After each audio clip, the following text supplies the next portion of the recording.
Wesh les cannes à pêche, c'est Zartydro et aujourd'hui on se retrouve pour une nouvelle vidéo. Alors dans cette vidéo, je vais vous apprendre à faire un logo de draw de façon très simple, adapté pour les utilisateurs d'Android et bien sûr pour les débutants. Alors pour ce tuto, si vous voulez utiliser une feuille pour le croquis, vous êtes libre, mais il faut savoir que moi je vais pas faire mon croquis sur feuille parce que je suis plus à l'aise sur digital forcément. Mais donc pour ceux qui sont plus à l'aise sur papier, n'hésitez pas à faire votre croquis sur feuille et ensuite passer au digital. Les logiciels que je recommande pour suivre ce tuto, c'est bien sûr Medibank Paint et Autodesk Sketch. Alors je tenais à préciser quelque chose pour les débutants. Pour les débutants qui regardent cette vidéo et qui maîtrisent pas encore certaines bases, je vous invite à aller voir une vidéo sur la méthode de Lumi qui vous permettra de dessiner la tête sous plusieurs angles et aussi maîtriser les positions du corps, même si on n'en aura pas tellement besoin pour cette vidéo. Mais si vous êtes uniquement intéressé par la partie digitale, n'hésitez pas à rester, il y aura des timeskips qui vont s'afficher tout de suite à l'écran pour passer directement au line art et aux couleurs. Et donc on se retrouve tout de suite pour le tuto.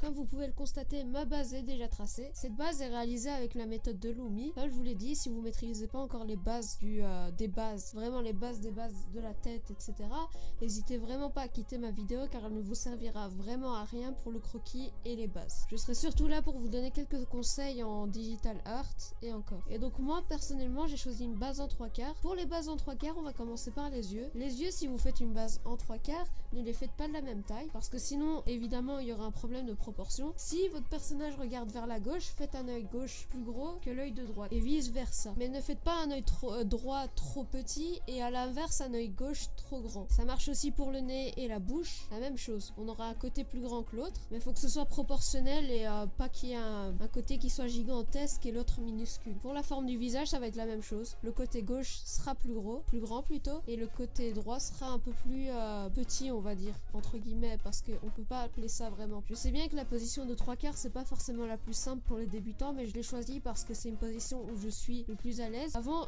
je vais vous rassurer, c'était pas la position qui me plaisait le plus. Maintenant c'est la position de profil que je dois améliorer, mais la position de 3/4 c'est souvent celle-ci où je fais mes dessins, comme vous pouvez le remarquer sur mes illustrations et mes chibis. Mais mes chibis sont de face généralement. Mais donc pour les cheveux, on part comme d'habitude d'un épi, comme avec le tuto chibi. Si vous l'avez pas encore vu, le lien sera dans la description et dans le petit i. Donc pour les cheveux, on va partir d'une base avec un épi. Moi personnellement je vais les faire en pique, mes cheveux, c'est une base que tout le monde connaît, c'est une base plutôt facile à réaliser. Et du coup voilà pour les cheveux. Maintenant on va passer au corps en général. Donc là on va dessiner un cou, c'est la même chose que pour le visage, il y a un côté qui sera plus petit que l'autre. Si vous avez compris comment ça marche, ça va aller. Donc une fois qu'on a tracé le cou, on va pouvoir passer au corps en général. Moi personnellement je vais partir sur des vêtements plutôt basiques, mais n'oubliez pas, l'important avec les vêtements c'est d'ajouter des plis, ni trop ni pas assez, comme ça rajoute de la profondeur à votre dessin. Et comme d'habitude c'est comme vous voulez, moi c'est juste une base que vous pouvez suivre. Moi pour le moment je pars sur un personnage plutôt simple, on va dire que c'est la version gigantesque de mon chibi. Vous voulez ajouter un sourire, vous pouvez. Si vous voulez ajouter une casquette, vous pouvez, une épée, etc.,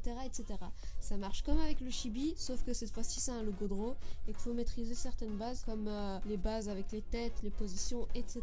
Et maintenant que le croquis est terminé, on va pouvoir passer aux parties les plus détaillées qui sont bien sûr les line art et les couleurs. Et là restez bien jusqu'à la fin parce que je vais vous donner quelques conseils, quelques nouveaux trucs pour bien réaliser vos line art et vos couleurs et bien sûr les autres. Mais pour moi les line art c'est une étape à passer le plus vite. C'est pas l'étape que je trouve le plus amusant, mais pourtant elle est là et elle est nécessaire. C'est pour ça qu'il faut pas la réaliser au plus vite, et donc moi je vais vous donner quelques conseils en plus pour bien réaliser vos line art. Pour les line art, c'est un conseil que j'ai déjà donné, mais ne faites pas des line art trop réguliers, variez-les. Par exemple d'un côté vous faites pour les plis vous faites des line art plus gros, pour le visage des line art plus fins, pour l'intérieur du visage des line art plus gros et ainsi de suite. Pas les faire trop réguliers sinon ça va pas être très joli. Et en plus pour bien réaliser vos line art, n'hésitez pas à augmenter le suivi du tracé qui est appelé Streamline sur Procreate. Je sais bien qu'il n'est pas présent sur toutes les applications, mais s'il n'est pas présent, essayez de vous concentrer pour bien réaliser vos line art. C'est une étape qui prend longtemps, mais elle est très compliquée aussi, mais après vous serez satisfait du résultat, je vous le garantis. Ensuite pour bien réaliser vos line art, n'hésitez pas à changer de couleur. Par exemple n'utilisez pas le noir conventionnel qu'on voit voit partout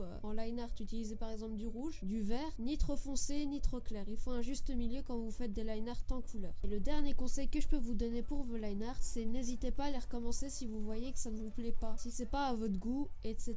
Moi je sais bien que mes line art, je passe quoi, 1 ou 2 heures pour faire mes line art, tellement parfois je suis pas très satisfaite du résultat. Mais franchement, si vous voyez que ça vous plaît pas, n'hésitez pas à recommencer vos line art. Et c'est tout ce que je peux vous donner comme conseil avec les line art. Maintenant on va passer aux couleurs qui comme d'hab sera l'étape la plus détaillée du tuto. Et n'oubliez pas aussi de sélectionner un autre calque au-dessus du calque croquis tout en ayant baissé l'opacité, parce que vous vous imaginez bien que faire les line art sur le calque croquis c'est pas nécessaire, donc n'oubliez surtout pas de sélectionner un autre calque pour faire vos line art.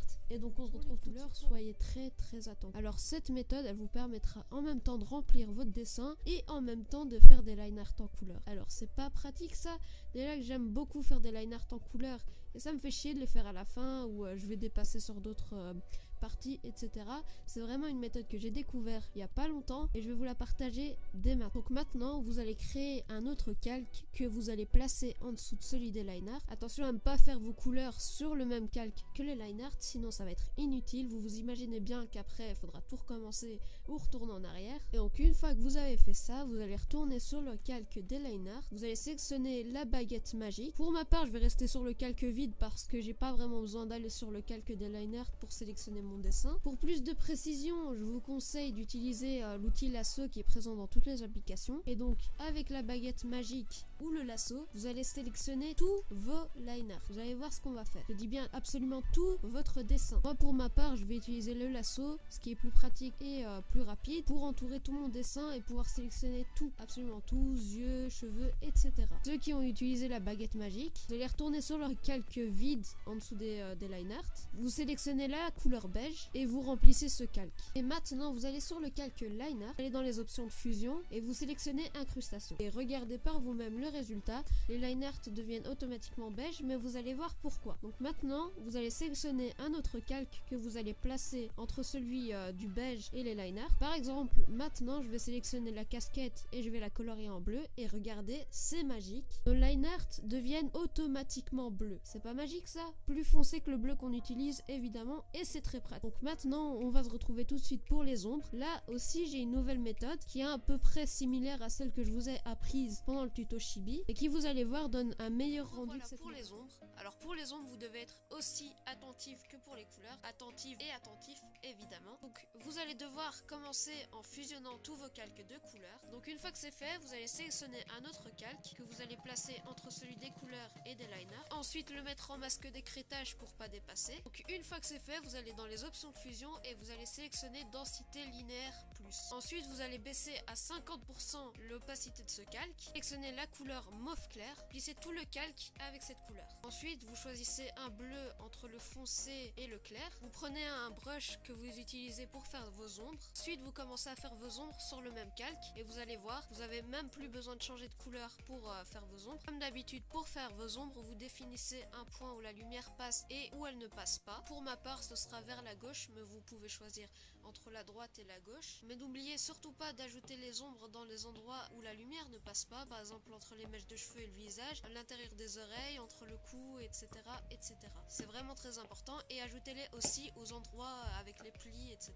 Donc dès que les ombres seront finies, on pourra passer à l'étape finition. Qu'est-ce que je peux vous dire d'autre? Franchement, je peux rien vous dire pour les finitions, j'ai rien à dire. C'est un truc qui est libre à vous avec l'imagination, etc. Pour les finitions, je peux vous conseiller de faire un fond. Moi de mon côté, je vais simplement utiliser un fond violet. On va pas se casser la tête. Vous pouvez ajouter un logo de marque, ajouter des détails qui manquent à votre logo, ajouter un petit peu de lumière, etc., etc.